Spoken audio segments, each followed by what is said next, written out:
Welcome to the Word Bible Software and the wordbooks.com. In this presentation, we will be continuing to cover the New Testament Message / Bible Study Preparation Guide. Position, an article, the, and a noun, world. Continuing on, we're going to hit enter again. We're going to people who not confess, or who do not confess.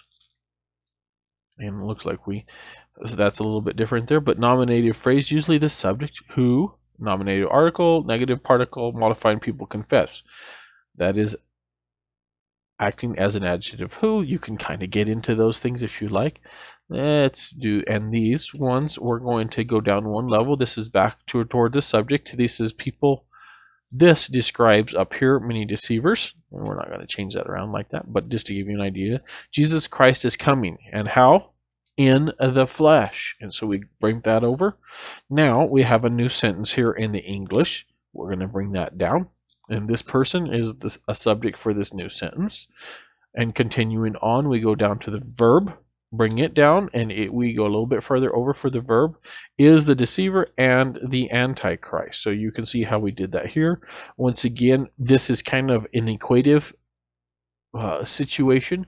This person equals the deceiver. This person equals the antichrist. And so that's kind of broken it down. Now you've seen some phrases. You see we have a subject, verb, direct object, or there we go. And we have also this many deceivers is described by this phrase, people who do not confess. Jesus Christ is coming. How did he come? In the flesh. This person, once again, is a subject here, and the verb is kind of equative. And the deceiver is this person, and the antichrist is also this person. So now you can kind of see how we broke it out, how we move things around. Let's get into a little bit further. Indentation and formatting. So in phrasing, indentation helps us identify where things are at. So this is just a one level indent and affects all that is connected to it by one level of indentation. This is because earlier, before verse 7, there was a difference, and it was this connects back to verse probably 6 there. And so that's why we already come out one, because of the 4 is a subconjugation. Many deceivers, it's indented one level. It's also bolded, being the subject. Here the verb is bolded and underlined, being the verb, and also since it's an indicative verb, meaning kind of a statement of a fact. Continuing on, if it was like subjunctive, which would be kind of a possibility, it'd be italics and underline. If it was infinitive, it'd be just underline. If it was imperative, bolded, underlined, and put in a color like pink, something to highlight it. Here we come down to people who, and that is bolded, confess, and that's all connected. That's all kind of the same concept here, who do not confess. Very good. Jesus Christ is coming in the flesh. The next one, this person is also the subject. Is the verb, and here we have the subject and the subject again. And the word "and" probably comes from the word "kai," which is acting as a conjunction here, or connecting word. And it is basically the same there. So now we kind of see a little bit about the indentation. If you have a genitive phrase, which is basically a phrase that, like, for example, in the phrase "the man of sorrow," would be the genitive phrase. Please feel free to adjust phrasing to a format that visually helps you see the structure. Sometimes it's helpful to not break the phrase out so much, and other times more so. For example, if it's easier for you, you could go, the deceiver and the antichrist connect back to this person. So just kind of up to you. There's more grammar involved, but a genitive, so we do not really have a genitive in our lesson that we're working on, but of sorrow would be a genitive, and you would kind of indent that one level more than the phrase it's under. Let's continue on to grammar.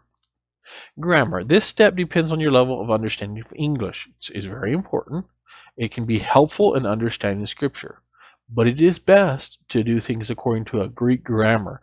Now, English translations do their very best to focus in and go maybe word for word, or try to connect to the thoughts and connect that grammar. But it's important to keep those things in mind as you wrestle through the grammar of the text. And we talked about subject, verb, etc., direct object, etc. let's continue on to the main subdivisions. Often by this point, these divisions should become apparent. As you are doing your phrasing, you maybe see those come out. A good divider is a sentence or a paragraph. It is if it is a longer passage. Specifically, Greek sentences or paragraphs are best. Let's look at an example here. So now we begin to build our outline. So we're going to call this point number 1. And what I like to do, and let's go to the edge here, go 1 sec. I like to put in parentheses the verse that we will be dealing with, 1:7. And also at the start of this lesson, we're going to put 2 John 1:7, and specifically I'm going to put net 2 so I kind of know what it is. I'm also going to put this into black because the blue I'm reserving for the Bible text. And so here we'll put this also in black. Now, I prefer to put the verse reference before the passage we're dealing with, simply because that helps us remember we're studying God's Word, not our own opinions.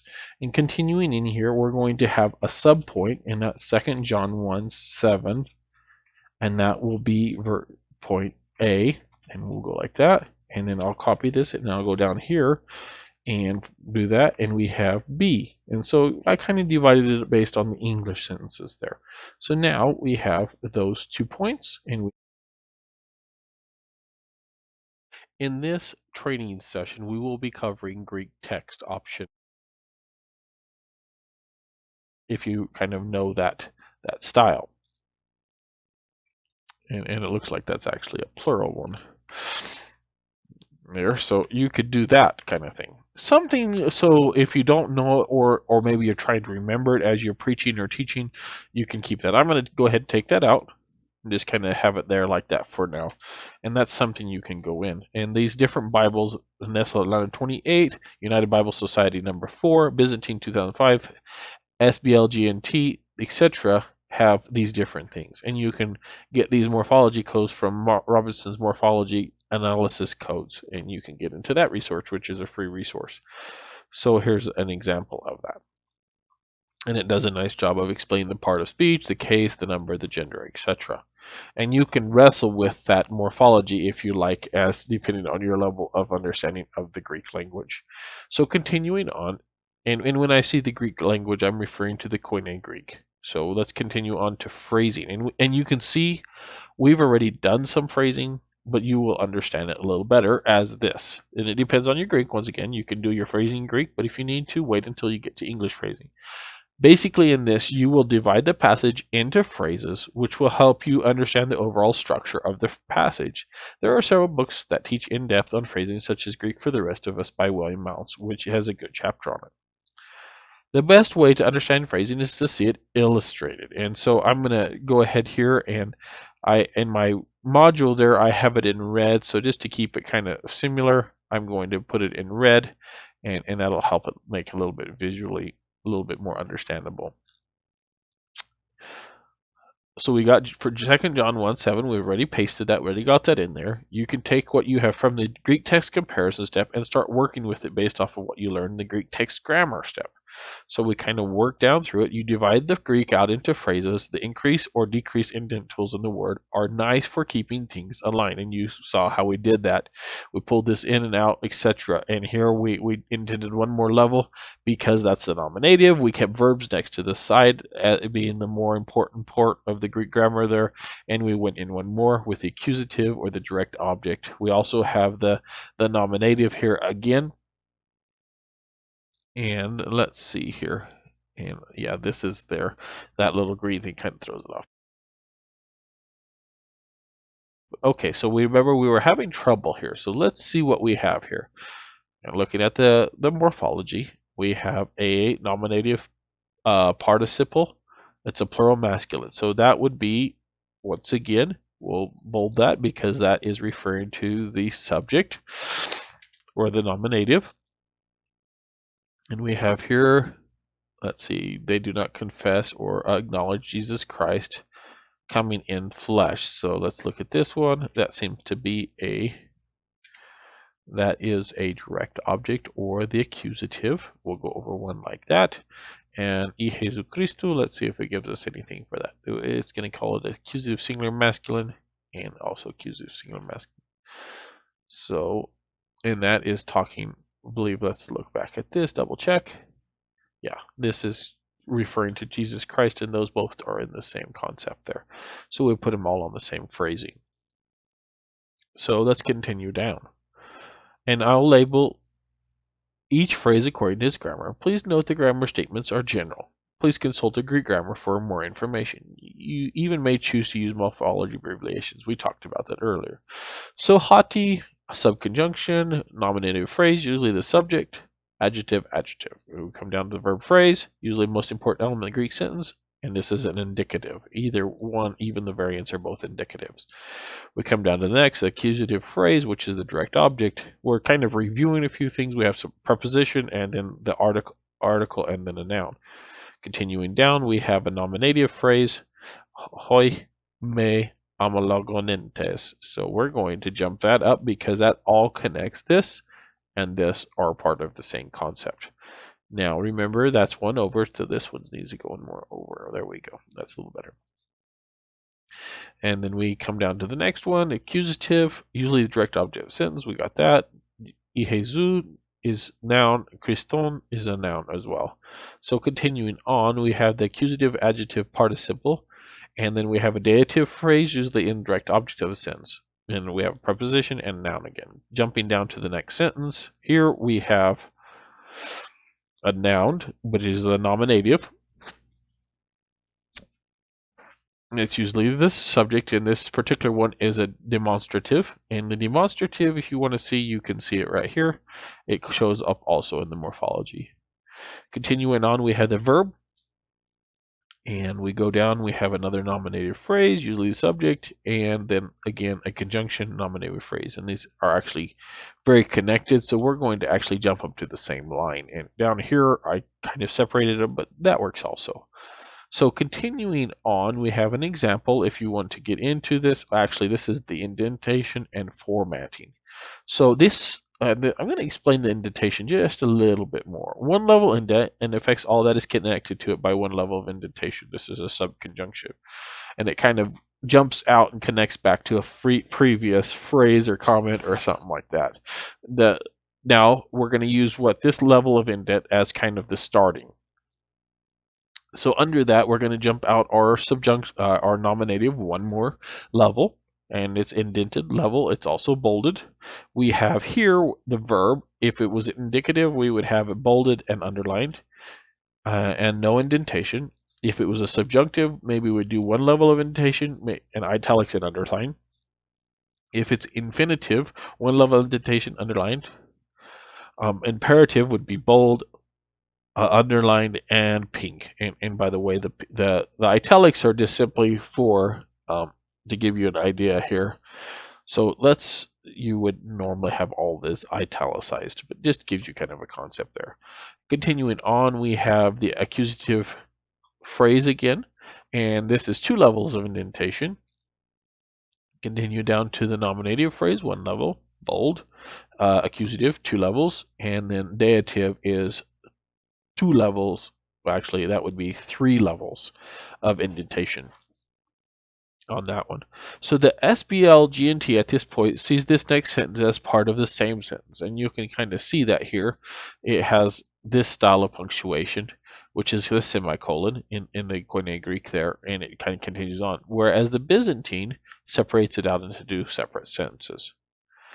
Sometimes in large-scale books, phrasing would maybe indent if a sentence was connected to another. But this kind of gives you an idea, and you can kind of go down hotos, nominative phrase, indented one level, bold. Then we have the verb, and we kind of went down through those. And then you can see how a little better here, bolded, underlined, italicized, underlined, bold, underlined, and pink. And then we have the nominative phrase and those two again. So very interesting. And if you're going to do it underneath of one or the other, you would not change the indentation level, because as the chi, not being a subconjugation, subconjunction, it is just a regular conjunction. So there we go. And now let's go on to the next step. Now we get into genitive phrase, and this would be just a little bit different. It's one more level than what it modifies. So if it would connect to an idea. So you can adjust these to help yourself. So that if you had the man of sorrow would be the genitive phrase. And so of sorrow could be, if you didn't have it on the same line, it would go under and indent one level. Sometimes it's helpful to not break the phrases out as much, and so other times more so. So maybe depending on what you're bringing out here, you would do it like this, or you might want to do it like this to kind of keep the concepts a little bit closer tied together. Let's continue on to translating. This also depends on your level of understanding of Greek. There are many resources to help with translating. There's lexicons, there's BDAG, AMGL, BGNTS, Dodson, TDNTA, which work well alongside RAMAC for morphology. Here is an example. So this is AMGL, and this is talking about the word es elathon, in which is its lexical entry is es erkomai, and that has the concept of to go in or enter or into enter. And so that AMGL would help us with that. And we also have Greek English interlinears. There are other interlinears available for the word, such as the ABP. Let's bring that one up. And that one, so ABP, and we go here, Greek English interlinear, and that the information is turned off. So let's see, it tells us I went to the information for the Bible. It says the English can be toggled by pressing I on your keyboard. So let's go I, and there we go. For many deluded ones entered into the world, the ones not acknowledging Jesus Christ coming in flesh. This is the deluded one and the Antichrist. So that gives you an idea of that particular version. There are other ones. You can search the forum, and you can see that through this link. However, remember that an interlinear's English is ultimately a translation, and here's that, once again, that ABP one. So let's translate this. And we're just going to leave that translation hidden for now. We'll go over here, and we can go because, and I like to have this a little bit different color, because, and then poloi. So let's go ahead and click here, and we'll open it up in the AMGL and many, and then so many, and we'll change that from red to brown. And I like to keep it oh, it's kind of a different color. I like to keep it bolded. Many what? So let's look at the next word, planoi. Wandering, leading astray, deceiving. And remember, this is an adjective, so you could even say something like deceiving ones. And remember, there's also a spell check inside the word, which is very helpful. It could be deceiver, and maybe we would do deceivers. You could do something like that. Let's change that. There we go. Oh, getting my spelling issues today. So you could do something like that. And many translations go with this, the word deceivers, so we'll just go like that. Continue down now to the Greek, the verb. We'll click on that again. Greetings and welcome to the Word Bible Software and the wordbooks.com. In this training session on New Testament Message Bible Study / Preparation Guide, we will be covering English / Strong word studies. Let's open up the Word Bible Software. Definition, we're trying to connect back to that Greek definition as we study the New Testament here. Let's continue on and get into an English strong word study. The verbs are entered, G1525, which is a Strong's number, have gone out, G1831, remember those two variants, and are important as you study the passage. So let's go into, first off, we got our Net Bible open here. I'm going to go to the King James here, and I already have Strong's attached. So what I have here in the Bible view options, I've gone to my Strong's numbers. I have Strong's numbers shown, but instead of showing a link, I have it hid behind. So I'll show you what it looks like without that on. So let's hit apply, and you'll see that these green numbers come out. I personally prefer them behind, so I go apply, and I also have a control pressed. So go OK, and it says right here, let's click on that one, or entered into the world. So I click on that and it brings up this. I'm going to go over to the AMGL. And right here it says to go in or enter or into enter. And I notice there's much Greek here, but don't stress on that. Go to here if you like. There's VGNTS, which has even some more English built into it, and even does some translation of the Greek here regarding the wine, etc., and kind of gets into that. To enter, to come into, to become about, to happen, develop. And so we have here have gone out. And note, this is just talking about the lemma. This is not getting into the grammar of the word. And that would be something you'd have to wrestle with, especially the Greek Bibles. They do have morphology, so you could jump over to Greek Bible and kind of wrestle around with that. Let's continue onward. Let's go to the variant in the Net Bible here, and it says have gone